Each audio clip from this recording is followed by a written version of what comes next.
Praise, we praise, praise, praise, praise to the one who sent us his Son. Praise, praise, praise, praise, in one accord we praise you, O Lord. Amen. This gentleman in the video that we just watched had a lot of problems, had a lot of things going on in his life, a lot of difficulties. And I think at this time that we can all identify with him.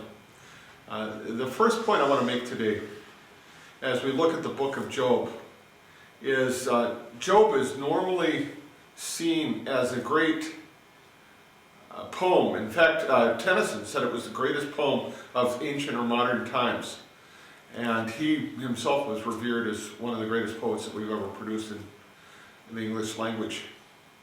It's a great poem, and the theme is a universal theme. The theme is suffering.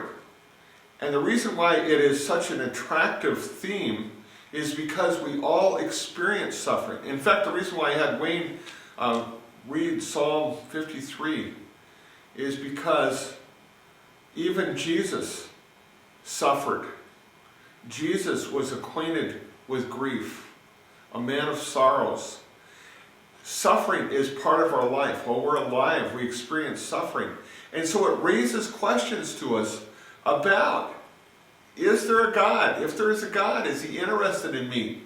Why is it that everybody keeps picking on me, as Charlie Brown said? There seems to be a mountain that weighs down on us to the point where we are almost crushed by it. And as this gentleman in the video that we just watched, he enumerated his problems with his families and his health and everything that came about in his life, his finances. These things weigh up on us. So we're in the middle of the coronavirus. We're in the middle of quarantining. Many of us haven't been able to go to work or are concerned about our finances. We're concerned about the fact that we had contact with our family. We're concerned that we can't travel. Plans that we made for a long time aren't being able to be accomplished at this point. And so the idea of suffering and deprivation and grief, and obviously in the midst of this, people dying. Friends and relatives getting very ill. Some people are concerned about their own health, that they're going to get sick and perhaps they're going to die. And the fact that people have died and that we have to mourn them, and yet sometimes we can't even go to a funeral because only 9 people can be in a room together, and we can't have a funeral ceremony with the 50 or 100 people that would normally like to have come to that funeral. So we're considering the book of Job over the next 6 weeks. It deals with the questions of suffering. It deals with God's role in suffering and his role in our lives. The fancy word for this is theodicy. It means literally to make a defense of God, to speak on behalf of God, to explain why God does things the way that God does them. And I think that one of the major things that we deal with here is that we don't always know what's really going on. And so the one thing that we do know is that suffering is universal. If a person has drawn a breath into their lungs, they have experienced suffering. They know about suffering. In the book of Job, there's a man that's presented to us who is extremely wealthy. It enumerates that he has 7 sons and 3 daughters. He has 7,000 sheep, 3,000 camels, 500 yoke of oxen. That's 1,000 oxen, 500 female donkeys. You presume that he has lots of small donkeys, offspring. He literally has thousands of head of cattle. And he is identified as the greatest of the men of the East, or the sons of the East. His sons, being the offspring of a very wealthy father, are able to spend a whole week in feasting. And they go from one person's house to the next, one brother's house to the next, and they invite their 3 sisters to come along. And they feast. But at the end of this time, it underscores Job, who's referred to in the King James Bible as perfect and upright. Other translations have it that he's blameless. He is a man that has done the things of God, and yet he is concerned about his family. And so he does sacrifice, and he says, perhaps my sons have sinned in their heart. They've cursed God where people can't see it in the innermost being. He says in the scripture that man looks on the outside, but God looks at the heart. There are many people today that are hypocritical. In fact, one of the primary reasons why people say, I don't want to go to church, is because of the hypocrites that are there. Job was aware that maybe even his own children would be hypocrites, and he sacrificed and prayed on their behalf. He interceded for them. And so this man has everything going for him. He has financial wealth. It's an agrarian sort of wealth, so it's based on a head of cattle, and that agrarian wealth is not just I have money today, but it's that these animals will continue to produce for many years into the future, and that their offspring will produce other offsprings. He has many servants that are working for him, perhaps slaves, perhaps free servants. It doesn't really enumerate the difference between that. But the idea is he has a large entourage of people that are helping him run his various operations, and he has a large family in the Middle East at this time. It's very interesting and very important for you to have children, and that those children would take a responsibility for their parents and to care for them, to look after them in old age. And so he had everything going for him. He had a loyal wife. He has a wife that stays with him throughout all of the trials and tribulations, the difficulties that he has. And he has a cadre of friends that come, and in the first couple chapters that we're dealing with today, in that time, they come when he has great adversity, and they sit for a week. They take a week out of their schedules. They leave their jobs. They leave their responsibilities. They leave their families, and they sit with him in silence for a week. Most Americans have difficulty sitting in silence for 30 seconds. In fact, it's pretty funny on Zoom here that we'll be studying a passage of the Bible in one of our Bible studies, and I will not say anything. I'm trying to provoke somebody to bring something up or ask a question, and goes, oh, what's wrong? Is the computer broken? I can't hear anything. And because we expect non-stop input, non-stop noise, Job's friends loved him enough to acknowledge that his grief was very great, and they sat and they waited on him for a week. So this guy has everything going for him, and yet he has great adversity that comes upon him for no apparent reason.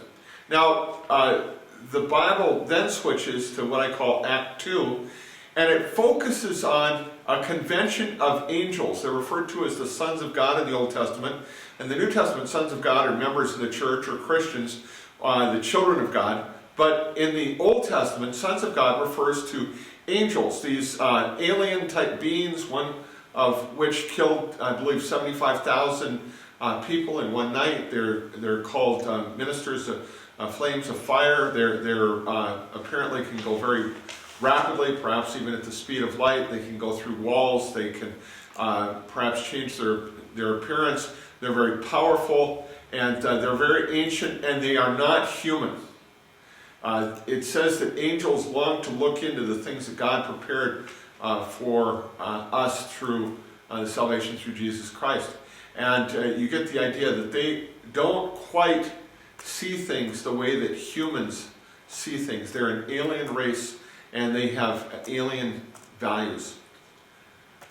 So there's this convention of them, and they're called to present themselves before God, to give an answer for their behavior and the things that are involved, because even Shaitan, or Satan, the adversary, is there.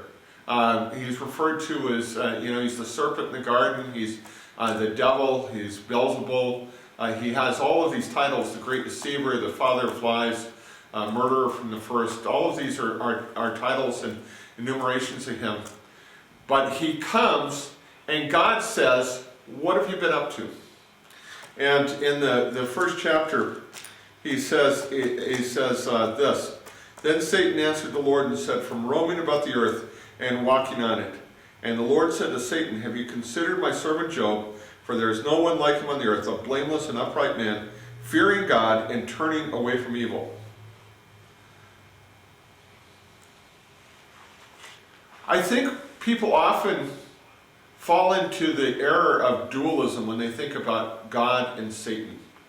They think that there's some sort of equivalency between the two of them, that they are both supernatural, powerful beings, but that there is some sort of equivalency where they like have arm wrestling competitions or fist fights, or that they have great armies that wield very advanced weapons, lasers and explosions and lightning, whatever. They think that they're in one of the Avenger movies. They don't grasp the reality that they're not in one of the Avenger movies. Because in the Avengers, those are all just finite beings. Those are all just beings, some more powerful than others. But it's just like a battle royal of the World Wrestling Federation, of a bunch of different wrestlers that have different abilities that get together and they fight each other. What we're talking about is the creator of the universe versus one of his creations. And that Lucifer, or the devil, or Satan, may be one of the greatest of those creations, but he is still at a magnitude level below God. If you can think of an ant standing on a road in Africa and staring up, and he sees a great shadow, and he yells at the shadow, "Stop!" And the elephant steps on him and goes on its way. It's not even that the elephant won the fight. There wasn't a fight.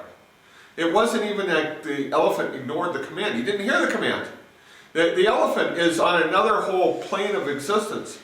And so when God comes to Lucifer and he says, "Hey, tell me what you've been up to," it is God coming to Lucifer, not Lucifer coming to God. Lucifer has presented himself, but it's God that has to open the conversation and ask a question. I want to insert kind of a weird thing in here is that I believe that the devils and even Satan pray. Wow, what's that? Well, I think that people have kind of weird ideas about what prayer is, but not all prayers are good or pious or righteous. People, even human beings, have prayers for a variety of different motivations and reasons. And some of those prayers are flat out selfish and self-serving and malicious towards other people. Satan and in the New Testament, some demonic beings ask for things from God, and God grants those. Those are grantings of prayers. A prayer is a request, something that you're asking for. And God is not compelled to, God doesn't have to, but God does answer those prayers on occasion. This is one of the times when he does that. Satan's response about Job is this. Then Satan answered the Lord, "Does Job fear God for nothing? Have you not made a hedge about him and his house and all that he has on every side? And you've blessed the work of his hands, and his possessions have increased in the land. But put forth your hand now and touch all that he has, and he will surely curse you to your face." Now, there's people that have disputes about when the book of Job was written. The events and the portrayal of the events appear to have been perhaps in the time of Abraham, certainly before the time of Moses. There is no reference to a temple. In fact, the writer, or not the writer, but I'm sorry, Job is Idumean. He's an Edomite. He's one of the descendants of Esau. He's not from the people of Israel, the children of Israel, but he's one of their cousins, another Semitic group of people that lived in the Middle East. And the people that he interacts with are not the people that the Jews were interacting with in their time. And he interacts with people at a great distance. He's conversant about Egypt and Mesopotamia and other locations as well. So, in this passage, he says, the problem is that you're too good to Job. If you would shake him up a bit, he would curse you. This sounds eerily reminiscent of the creation story. When the serpent came not to God, but to Eve, and said, has God said that you can't touch this fruit, and he knows if you eat of it, you'll become like him. And he drives a wedge between the creator and the creation, between God and man, between God and Eve in that particular story. In this story, he's attempting to drive the same wedge, but he's doing it with God. He's saying to God, well, you are hopelessly naive. The devil recognizes that he is in a struggle, but it's not a struggle of power or force. It's a struggle in the mind and the heart. And here he's going literally after the mind and the heart of God. He's attempting to deceive God. He's attempting to plant seeds of animosity in God towards his servant Job, who's been so faithful to him. And the Lord said to Satan, behold, all that he has is in your power, only do not put your hand on him. So Satan departed from the presence of the Lord. So here we find that there is a allowance by God. Satan apparently did not have the ability to do this unilaterally. He appears to be somewhat put out about Job. He has a particular fixation about him because God has a fixation about Job. He sees Job as a righteous man, and the devil keeps saying that he can make Job curse God. I want you to think about this. Jesus gave a command that you should love God and love your neighbor. That was the essence. He said the whole law was summarized in that. Well, as you view this is in stark contrast to the way the devil operates. The devil operates either by giving you stuff that you're not supposed to have, that God has told you not to have. Hey, you can eat that fruit. Go ahead. It's good. You'll be wise. You'll get stuff out of it. Or out of fear. He comes to Job and he picks on the areas that Job has no control over. Job cannot control lightning coming down and destroying his animals and his servants. Job cannot control wandering bands of Chaldeans that are coming. Job cannot control a tornado that comes and destroys the home of his the home of one of his sons, where the 10 children are having a feast and they all die. All these things happen to Job, and he's devastated. Yet in the midst of it, his response is profound. He says this. Comes out and he enumerates all of the things. And then Job in chapter 1, verse 21, it said, or verse 20, it says, he tore his robe and shaved his head and fell to the ground and worshipped. He worshipped God in the midst of this. I hear people all the time, talk about how they like to yell at God, they like to have arguments with God, they like to tell God the way that it is. I think that if you really believe in God, that stuff is all kind of silly. I know that you're emotionally upset. I know that you're disturbed. I know that you are grieving. And I think that God knows that too. But if God is really there, I don't think that we are in a position to judge his actions because we don't know what's really going on. I think that oftentimes we're operating on small amounts of information and we're extrapolating from that our ideas of the way the universe works. That's why people say the number one reason they don't believe in God is because of the problem of evil. Why do bad things happen to good people? Well, Job is an absolute example of a good person who horrible things happen to because Satan comes back and he raises the stakes. He not only goes after his property, but he goes after his health. He gets permission from God to afflict his body. He has cysts all over his body that are rising, and he's cutting them with a potsherd, and he's setting in ashes because it's the only soft place that he can sit, and his backside is full of these sores. And you think, man, this guy is going to just lose it. He lost all his property, he lost all of his children, and his response was to worship God. And to say this, Naked I came from my mother's womb, and naked I shall return there. The Lord gave, and the Lord has taken away. Blessed be the name of the Lord. In other words, I trust God. God has given me a lot of good stuff in my life, and now I have some bad stuff in my life. I trust God in the midst of this. He has 4 buddies that come and join him when he gets sick. His wife has encouraged him to curse God and die. And his response to her is, "You speak as one of the foolish women speaks. Shall we indeed accept good from God and not accept adversity in all this?" Job did not sin with his lips. And it says that his pain was very great. His friends acknowledge this. They come and they sit in silence around him for 7 days. I want to point out here the loyalty of Job's friends. You know, many times when people have adversity in their life, they have a setback, they lose their business, they get fired, the boss demotes them. People shrink away from people who they think are on the downward spiral. People get sick. I think even in this time of the COVID-19, I think that people are afraid to be around sick people sometimes. Even people that they loved and were part of their family previously, but they're afraid of the fact that they might get the disease from them. It might be spreading. In the same way, when people have financial adversity, when they have setbacks, when they lose their job, people tend to shrink away from them because it's almost like they feel like that they're going to catch that from the other person.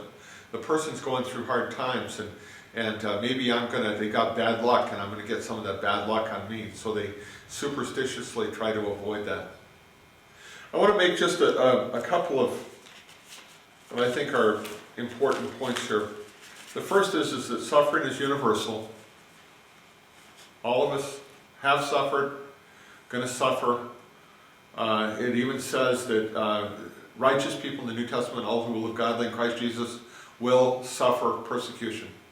The second thing is suffering comes from a variety of reasons. In this one, it was expressly at the request of Satan against an individual. But I'm not saying that, when a baby's born with a birth defect, or when you lose your job, or there's a variety of things. Some of us have people that hate us and spread rumors and try to break up our marriages or to make people think badly of us. They gossip and they backbite. Whether it's supernatural things, whether it's just natural occurrences of a broken and fallen world, whether it's people that are maliciously out to get us, there's suffering, and it comes from a variety of different places. I mean, some of it's just part of life. We all acknowledge that we're going to die, but when friends and relatives die that we're very close to, it's traumatic, it's difficult, we have grief. The third thing is that we often don't know what that reason is. Sometimes we would look at a person and say, well, he lived a long and full life, and he was 89 years old, or he was 105. I just saw some lady that was like 106 that recovered from the COVID virus. I was just stunned. But just a militant, strong, healthy lady at the end of her life. She wasn't willing to accept the fact that she had lived a long, full life, and this was the time that it was supposed to be over. She fought her way through it. But we don't know what the reason is, why suffering and grief and just difficulties come into our life. And the fourth thing that we need to bear in mind, and I think that this is really absolutely important, we're going to get to God's justice, whether this was just of God to do what he did to allow to have done to Job. But God was not absent from Job's life. I think that many of us, the devil comes and whispers in our ear and he says, God really doesn't care what's happening to you. God doesn't know what's happening to you, and God doesn't care what's happening to you. And with that in mind, I would like to challenge you that when things get difficult, worship God. Trust God. When things are going good, bless God. The Lord giveth. When things are going bad, say, the Lord taketh away. Naked you came into the world, and naked you'll go out of it. You know, your car, your house, your property, you're not going to take it with you. People say, well, I don't live for material things, I live for my family. Well, Job has all his children wiped out. You can lose everything, but are you going to lose the Lord? See, Jesus said it in an opposite way. He said a man can gain the whole world and yet lose his own soul. In the opposite way, you can lose everything, but still gain your own soul. And I think that that's the way that we need to live, lightly holding on to the things that are ours. And by the things, I talk about our health, about our happiness, about our wholeness, about the things that are in it. Expect that there are times that are going to come that are going to be difficult. We don't rejoice because, difficult times calling. I don't pray, hey God, send me hard times. I don't have enough hard times. The Bible actually says that each day has enough trouble for itself. And it warns that people should not become anxious about what's going to happen in the future, but that they should live in the present. And so I want to challenge you to look at the life of Job as a man who had great grief and difficulty, didn't know why it was happening, but was able to trust God in the midst of that. And I think that that's where we need to start this journey about suffering. We acknowledge it's there. We acknowledge that all people are going to experience it. We acknowledge that we don't know why it happens many times. But in the midst of it, God has not forgotten us or abandoned us.